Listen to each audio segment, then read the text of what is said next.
نام خدا میخوایم مقاله Principal Component Analysis of Routine Blood Test Results with Parkinson Disease رو با هم دیگه بررسی کنیم. خب مطالعه در مورد ارتباط بین آزمایش خون روتین و بیماری پارکینسون است. همونطور که در چکیده مقاله اومده، هدف از تحقیق بررسی ارتباط بین مقادیر آزمایش خون و خطر ابتلا به بیماری پارکینسون یا شدت بیماری توی بیمارانی که قبلا تشخیص داده شده. روش مطالعه به این صورت بوده که سوابق پزشکی 453 فرد مبتلا به PD و 436 فرد سالم رو بررسی کرد. تحلیل داده ها به 3 روش انجام شده.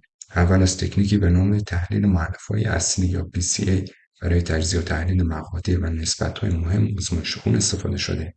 سپس از رگرسیون لوجستیک برای ارزیابی رابطه بین الگوهای شناسایی شده و خطر ابتلا به بیماری پارکینسون استفاده شده و در نهایت با استفاده از روش‌هایی مثل همبستگی اسپیرمن و رگرسیون لوجستیک ترتیبی رابطه بین مقادیر آزمایش خون و شدت بیماری پارکینسون رو بررسی کرد.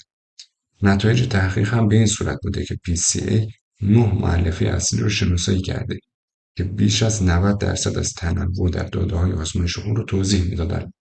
تجزیه و تحلیل رگرسیون لوجستیک هم نشون داده که ارتباط مؤثری بین خطر ابتلا به PD و PC2 و PC6 وجود داره که PC2 مرتبط با نسبت مونوسیت‌ها و PC6 مرتبط با نسبت به حجم پلاکت‌ها هستش.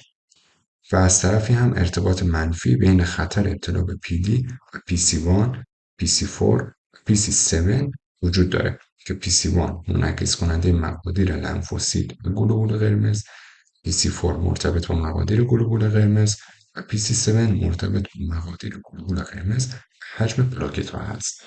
این از چکیده مقاله. اما توی مقاله از روش‌هایی که استفاده کرده برای تحلیل داده، یکی تحلیل مؤلفه‌های اصلی، یکی رگرسیون لوجستیک و دیگری هم همبستگی اسپیرمن هستش که اینها رو توی پست‌های بعدی بهشون اشاره میکنیم که چی هستن و چه کاربردی دارند. موفق باشید.